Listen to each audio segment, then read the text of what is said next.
Day 127 notes, pre-calculus. We're now moving on to section 6.3 after our discussion in 6.1 yesterday of our vocabulary.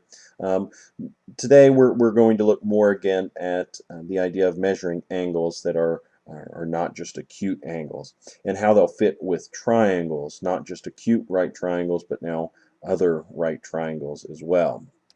So again, we'll remind ourselves of the difference between initial and terminal sides.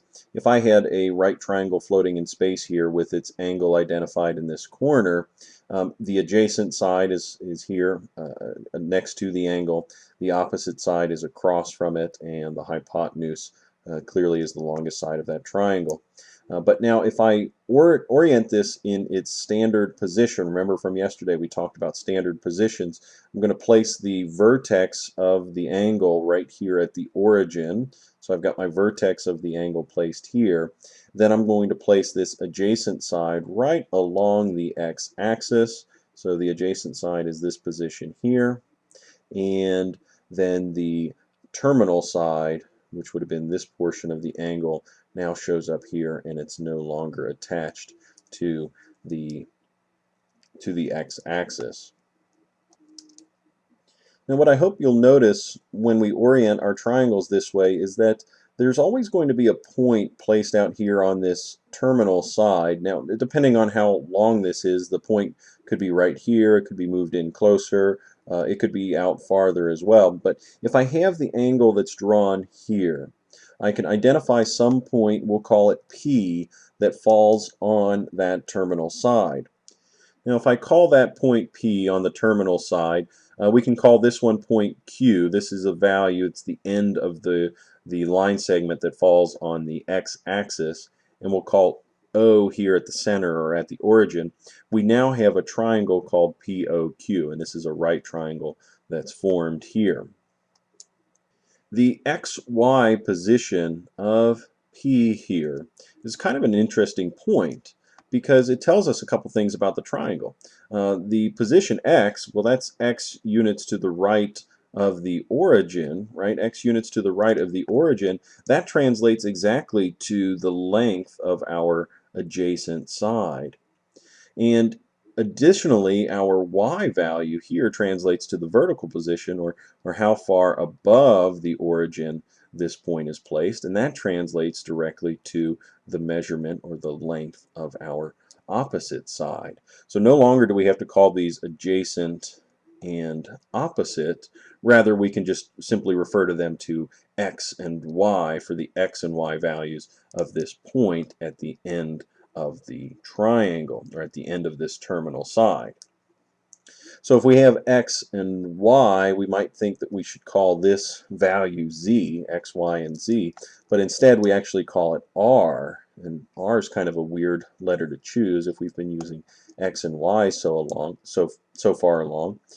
So what I'd actually like to do is go back to another GeoGebra file to explain why we use r to measure the hypotenuse of this triangle. So in this GeoGebra file, I have a point that's at the end of a ray that's got an endpoint here at the origin. So as I drag this point to the left or to the right, you'll see a triangle that's formed. So I'm just going to drag it to the right for the time being, and you can see the triangle that gets formed. Now, unfortunately with GeoGebra, I couldn't label this side the letter Y, and I couldn't label this side the letter X. They wouldn't allow me to use X and Y. I assume that those letters must be reserved. So I'm calling them X and Y. I just had to spell them a little bit differently. So you can see how they correlate with the point that's shown here. Now point P is out here in space. We have an X value of 0.78, so that correlates to this value down here. And we have a Y value of 0.62, so our Y value listed here is 0.62. And you can see now maybe why we would call this R instead of Z or any other letter. Maybe if I continue moving this point, it'll become a little bit more obvious. Can you tell why we would call this point R instead of Z or any other letter? Well, maybe if I keep dragging here, this will make it even more clear. I can pick any point to create a new triangle. And as I drag this point from position to position, you can see how the angle measure is changing. You can also see what's forming here by leaving this trace on. What does this blue object represent? Well, that's another circle. That's our unit circle. The length of r in this case is 1. I've already set that here. R is equal to 1. But r is the radius. R is a radius of a circle that can be formed by a variety of different x and y values. So I can pick x and y and force the right triangle to occur here. As long as I hold this r value constant, then we're going to form a circle. So while x and y represent the x and y coordinates of this P point, the r value, the length of the hypotenuse of this triangle, actually represents the radius of a circle that's created by this point. So we might want to write that down. R is the hypotenuse, or it's the length of the hypotenuse of a triangle, but it's also the radius of a circle created by the point P. And I'll say by the many values of P, or many locations. Locations might be better. By the many locations of the point P. So R is the radius of a circle created by many locations of P. And so again, because of these points that are located in space, P, they create a series of triangles that fit around that origin. We've centered, or we've created a standard view for these triangles now. We can then redefine our trig functions a little bit differently. And in fact, there will be a quiz over these definitions next Monday. So next week we're going to take a look at these trig definitions here for next week. Now, it's no different. The definitions of each of these trig ratios are the same. We're just using different values to represent them. So remember, sine is the same as opposite over hypotenuse, and cosecant is the same as hypotenuse over opposite side. So that hasn't changed, but what has changed is the letters that we use to represent them. So in this case, the opposite side is the letter y. The hypotenuse is now letter r. So sine is defined as y over r. Cosecant, again, hypotenuse over opposite, it's now r over y. The thing to remember here, though, is that the y value can't be 0. We'll talk about that in just a moment. We can't have a y value equal to 0 and calculate a cosecant result, because when y is 0, we have an undefined result. Now up here, you might say, well, r can't be 0 then. And of course r can't be 0, because if the length of our radius was 0, all that we'd have is a point right here at the origin, and we'd no longer have a two-dimensional object at all.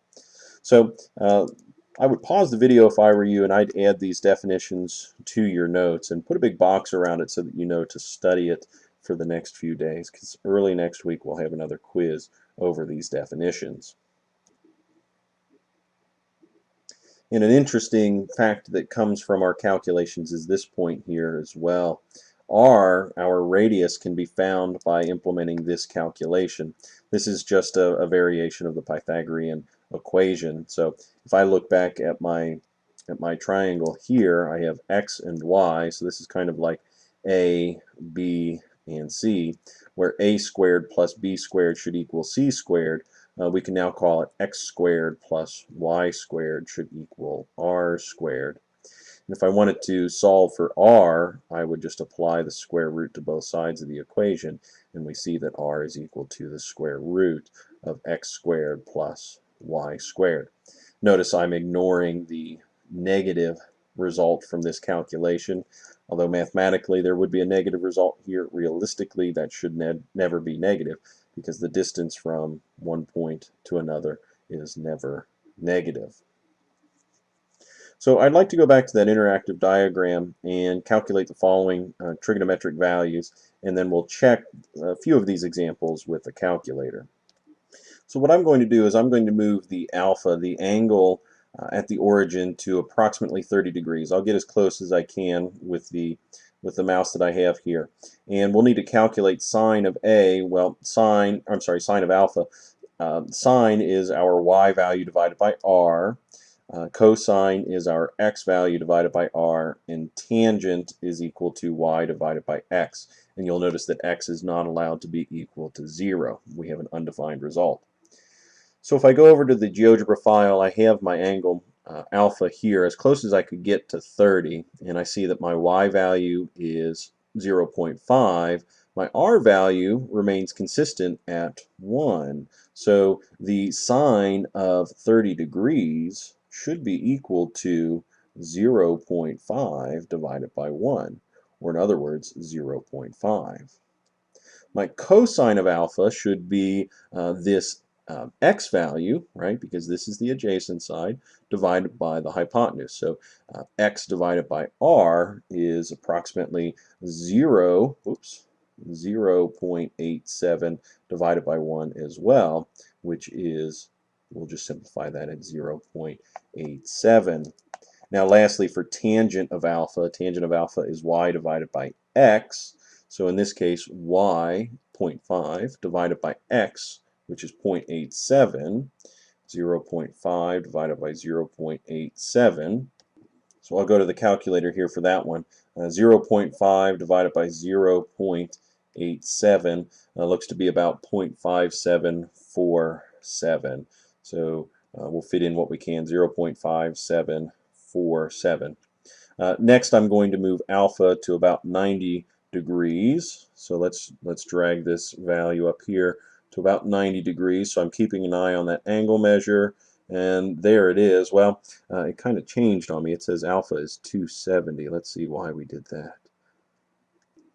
Okay, I'm not real sure why it's showing 270 degrees there, but that's okay. The reference angle is exactly the same. It's this point up here. So I'll talk more about reference angles in just a moment.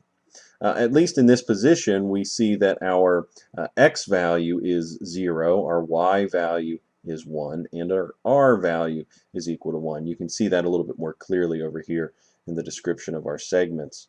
So when it comes to our calculations, sine of alpha, sine must be y divided by r. So sine, let's see, we had y value equal to 1.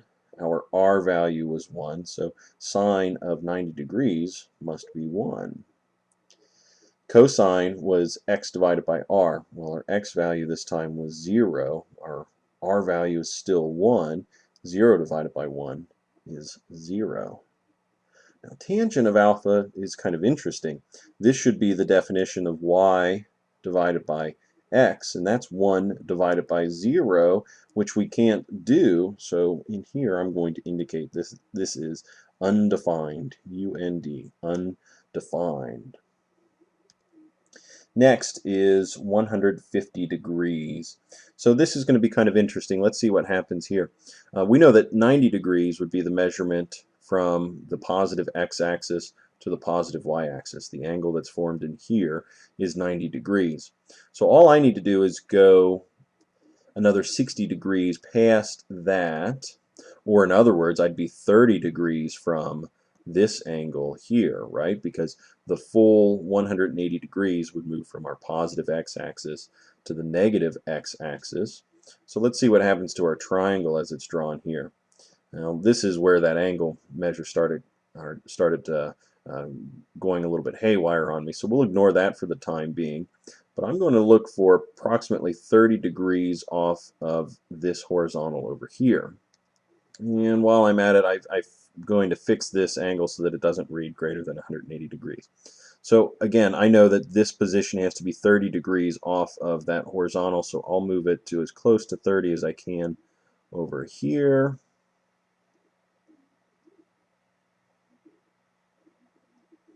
And that looks pretty close. That's as close as I'm going to get. We see that our x and y values are again 0.5 and 0.87. Now again, instead of focusing on the x and y values from the triangle themselves, I do want you to focus on the x and y values from the point P here. So x is negative 0.87. It's two values to the, I'm sorry, it's to the left of the origin, whereas our y value is positive 0.5. It's above the origin here. So if we start thinking about our sine, cosine, and tangent values for this P position, we can now complete some calculations here. So for sine of alpha, I want y divided by r. Our y value again was 0.5. Our radius stays at 1. So sine of 150 degrees is 0.5. For cosine, our cosine value is negative 0.87 divided by 1, which reduces to negative 0.87. Let me erase this so I can fit that negative sign in there. And for tangent of alpha, we're again dealing with 0.5 divided by, this time, negative 0.87.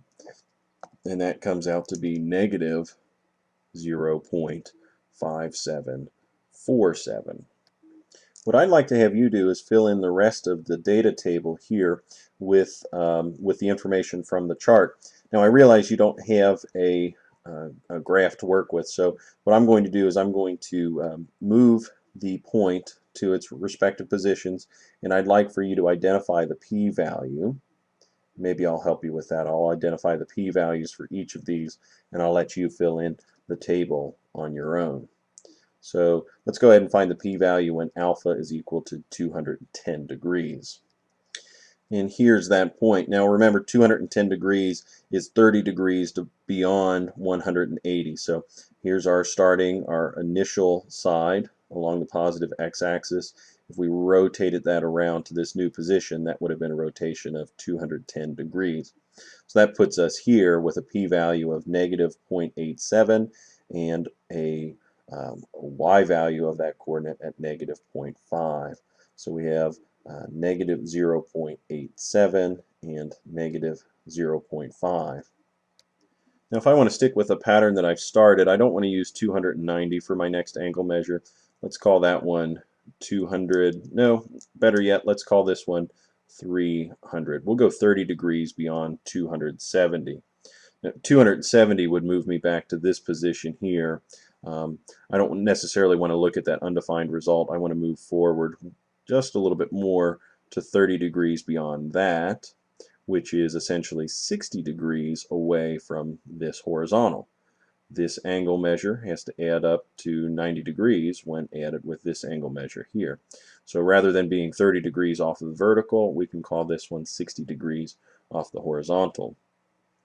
And that gives us our p-value here of 0.5 and negative 0.87.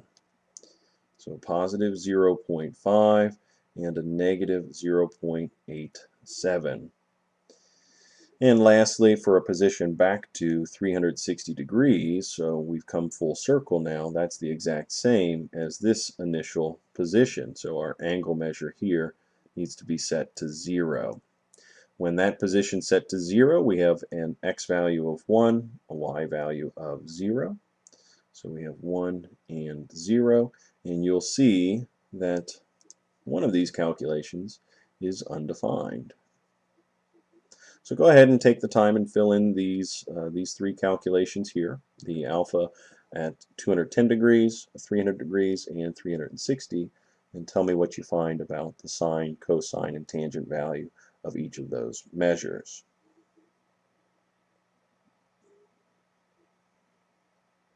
Now the last thing that I'd like to do to finish out this video is answer this question. Which of these ratios were positive in each of the quadrants? Remember, when we have a coordinate grid, we have 4 quadrants. We have 1, 2, then 3, and 4. These are the 4 quadrants of our Cartesian coordinate system. So I want to know which of our trig ratios were positive in each of the quadrants. Here we had an angle measure in quadrant 1. This was an angle measure not in any quadrant, so we don't have anything labeled for that. In this one, 150 degrees was was kind of off in this direction here. So that's in the second quadrant. This is the second quadrant. 210 degrees was the angle measured down here. That's our third quadrant representative. And 300 degrees was our fourth quadrant representative. And this one here was not in a quadrant, it was on the line. But in quadrant number 1, this 30-degree example, which of these sine, cosine, and tangent ratios were positive? Well, all of them were positive in that first quadrant. And in our second representative, this 150 degrees, which fell in our second quadrant, the only positive trig ratio was this one, sine of alpha. So I'm going to say that sine was positive in this quadrant. Based on your data that you found in these last three, you should have found that tangent was the only positive calculation in the third quadrant, and lastly, cosine was the only positive calculation in your fourth quadrant. If that's not what you got, I would suggest that you go back and check your calculations here. We can talk more about that tomorrow. But this behavior here for our positive trig ratios is kind of an interesting behavior of these trig ratios. We'll talk more about this during the week. So make sure that you recognize this information and have this data completed for discussion tomorrow in class.